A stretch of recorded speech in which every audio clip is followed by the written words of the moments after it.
자, 오늘 바람에 대해서 살펴보도록 하겠습니다. 자, 바람이라는 것은 우리 교과서 보시면은 공기의 이동, 즉 공기가 수평 방향으로 이동하는 이 흐름, 이것을 바람이라고 합니다. 근데 이 이동이 어디로 이동하느냐?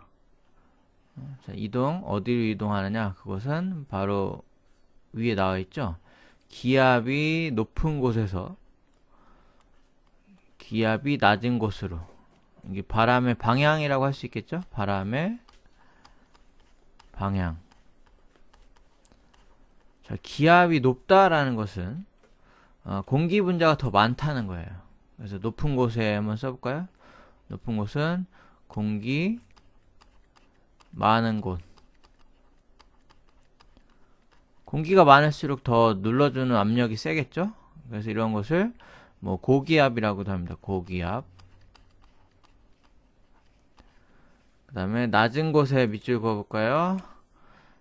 자, 기압이 낮은 곳은 공기 적은 곳. 공기 적은 곳은 아무래도 압력이 낮겠죠? 그래서 낮을 저, 한자로 낮을 저를 써서 저기압.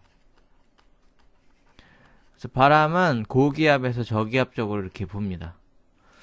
지금 여기 그림이 나와 있는데 여기 낮 12시라고 써볼까요? 낮 12시에 뭐 8월달에 때약볕. 자, 여러분이 발로 밟았을 때 물을 밟는 게 뜨거워요? 아니면 모래사장을 밟았을 때 뜨거워요? 그렇죠. 똑같은 열을 가했을 때 낮에 모래가 더 빨리 뜨거워지기 때문에 이쪽은 공기 분자와 공기 분자가 더 멀어요.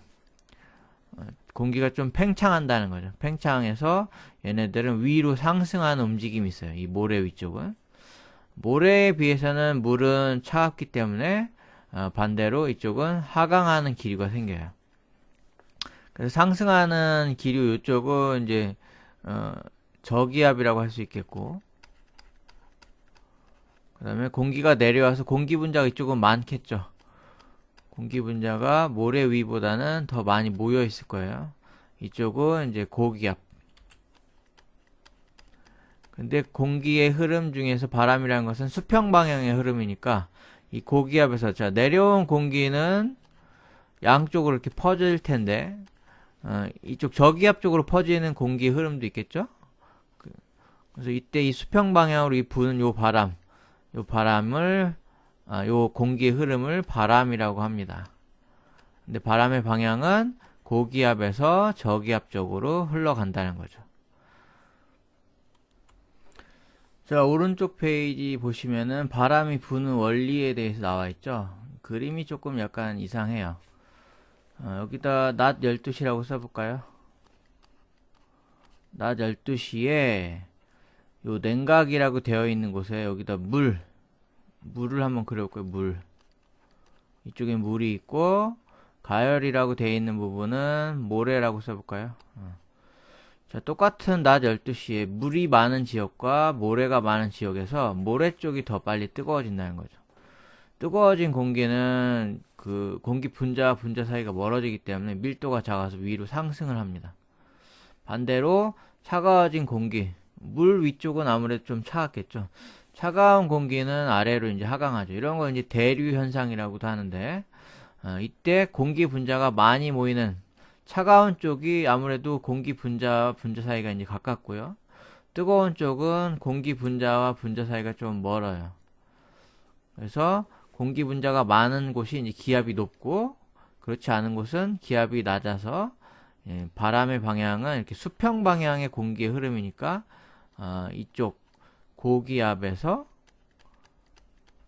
저기압 쪽으로 바람이 불어요.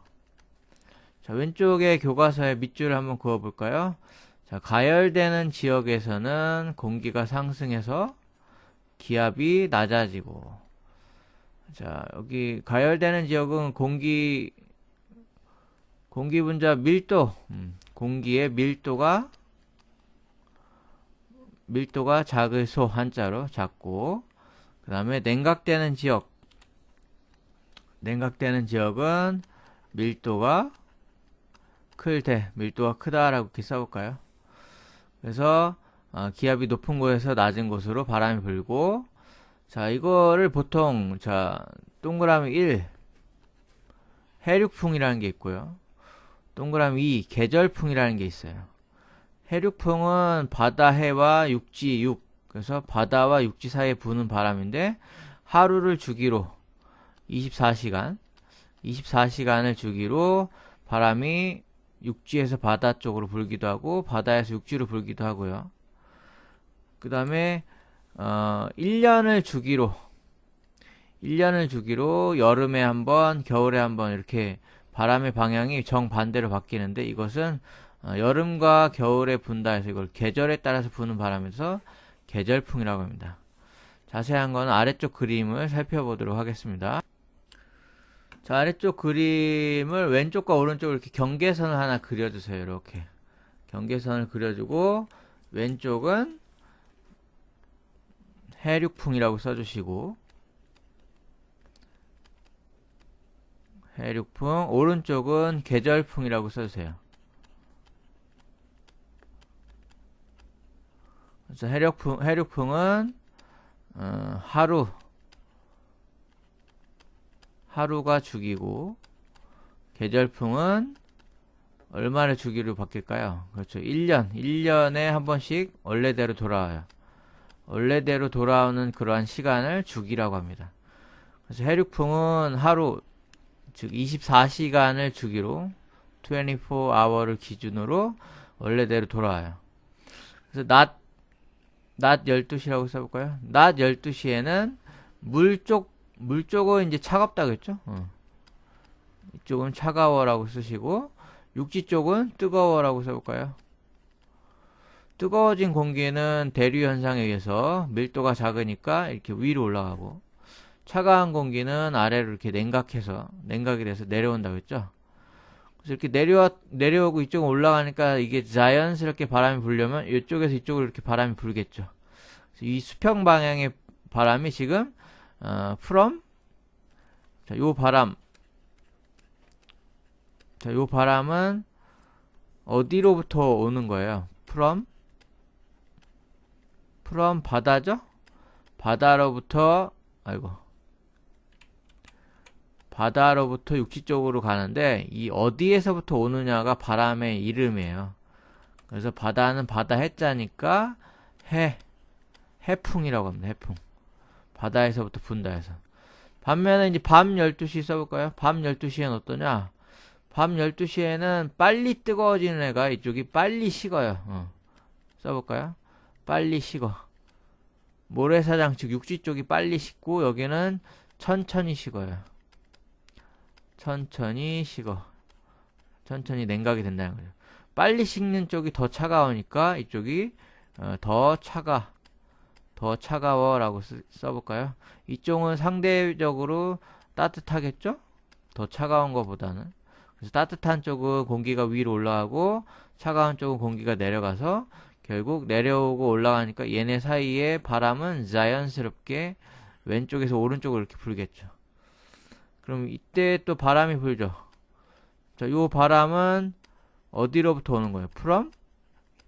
육지로부터 오죠? 그래서 어디로부터 오느냐가 그 바람의 이름이니까 육지로부터 온다 해서 이것을 육풍이라고 합니다. 자, 오른쪽 그림 볼까요? 오른쪽은 이제 여름 8월이라고 써볼까요? 자, 8월 달에 바다 쪽이 빨리 뜨거워질까요? 육지 쪽이 빨리 뜨거워질까요? 그렇죠. 빨리 뜨거워지는 게 이제 모래사장 쪽이니까, 모래나 흙이니까 이쪽이 더 뜨거워져 라고 써볼까요? 더 뜨거워지니까 육지 쪽이 위로 상승하고, 바다 쪽은 하강하고 위로 올라가니까 얘네 사이에 자연스럽게 이런 바람이 불겠죠. 바람이라고 써볼까요? 바람. 자, 바람의 이름은 어떻게 이름을 짓는다고요? from 어디로부터 오고 있어요? 우리나라를 기준으로 남동쪽. 우리 남동구에 살죠? 자, 남동쪽에서 분다 해서 남동풍이라고 합니다. 남동풍 또는 남동계절풍. 자, 반면에 이제 겨울 2월이라고 써볼까요? 자, 2월달 또는 12월이라고 써볼까요? 12월. 12월은 아까 얘기한 것처럼 모래가 낮에는 빨리 뜨거워지지만 밤에는 빨리 식는다 했죠. 그래서 육지 쪽이 빨리 식어라고 써볼까요? 빨리 식어. 어디가? 육지가. 자, 물 쪽, 바다 쪽, 물 쪽은 천천히 식으니까 이쪽은 천천히 식어라고 써볼까요? 천천히 식으니까 빨리 식는 것보다는 따뜻하겠죠? 누가? 바다 쪽이. 왜? 바다는 물로 이루어져 있기 때문에. 자, 그래서 상대적으로 이 따뜻한 쪽이 어떻게 될까요? 따뜻한 쪽이 공기가 위로 상승하고 빨리 식으니까 여기 차갑다라고 써볼까요? 차가워. 차가운 쪽은 상대적으로 하강하는, 아래로 내려가는 대류 현상이 일어나겠죠? 그래서 이쪽은 내려가고 이쪽 올라가니까 얘네 사이에는 자연스럽게 이런 바람이 불겠죠. 자, 그런데 바람의 이름은 어떻게 짓는다고요? 그렇죠. from, 지금 어느 쪽에서부터 오고 있어요, 바람이? 그렇죠. 북서쪽에서 오고 있죠? 북서쪽. 그래서 이것을 북서풍이라고 합니다. 자, 마지막으로 아래쪽에 확인 문제 풀고 마무리하겠습니다. 자, 1번 수평 방향으로 이동하는 공기의 흐름을 뭐라고 하느냐? 바람이라고 한다겠죠? 2번 해륙풍과 계절풍의 공통점은 무엇이냐? 그리고 차이점은 무엇이냐? 공통점은 뭐예요? 공통점은 고기압에서 저기압 쪽으로 바람이 분다라는 거고, 차이점은 뭐예요? 차이점은 해륙풍은 써볼까요? 해륙풍은 얼마에 한 번씩 똑같이 바람이 분다고 했죠? 그렇죠. 이거는 1일 주기. 반면에 계절풍은 매년 여름에 남동 계절풍이 불었는데 그 다음 해 여름에 다시 남동 계절풍이 불 테니까 이거는 1년을 주기로 바람이 원래대로 돌아오겠죠? 그래서 주기가 다르죠. 마지막 문제. 해풍이 불 때, 자, 해풍은 언제 분다고 했어요? 이렇게 육지하고 바다가 있는데 해풍은 바다에서 육지 쪽으로 부는 바람이 프롬 바다니까 이런 거죠. 그럼 육지 쪽이 상승해야 될 테고 바다 쪽이 하강해야 될 테니까 육지 쪽이 더 빨리 가열되죠? 더 빨리 가열되는 건 낮 12시일까요? 밤 12시일까요? 그렇죠. 이거는 낮 12시죠. 자, 이때 토리첼리의 기압 실험을 한다면 수은기둥 높이가 우리 평균적으로 76cm였는데 평균 76cm HG 수은 어디가 더 높게 나타날까? 자, 더 높게 나타난다는 것은 기압이 클 때죠? 기압 큰 곳. 기압이 큰 곳이 어디일까요? 낮 12시에. 아무래도 하강하는 쪽, 식어서 상대적으로 차가워서 하강하는 쪽이 공기 분자가 더 많겠죠? 공기 분자가 더 많으니까 여기는 예를 들어서 뭐 1.2기압 그리고 육지 쪽은 상대적으로 공기 분자와 분자 사이가 머니까 눌러준 압력이 작아서 여기는 뭐 0.9기압. 그래서 보통 평균적으로 1013 헥토파스칼이었는데 뭐 이런 경우에는 1기압을 넘으니까 뭐 얘는 1213 뭐 헥토파스칼 예를 들어서 그 다음에 왼쪽은 뭐 960 헥토파스칼 뭐 이런 식으로 이제 되겠죠. 그래서 토리첼리의 실험이 있었죠. 이렇게 했을 때 바깥에서 눌러주는 압력만큼 수은 기둥의 요 높이에 해당하는 압력이 똑같을 때 멈춘다고 했으니까 여기가 1213 헥토파스칼일 때가 이 수은 기둥의 높이가 더 높겠죠. 그래서 정답은 수은 기둥의 높이가 더 높게 나타나는 곳은 어디냐? 바다 쪽이 되겠죠. 정답은 바다 쪽. 네, 이상으로 바람에 대해서 배웠습니다. 감사합니다.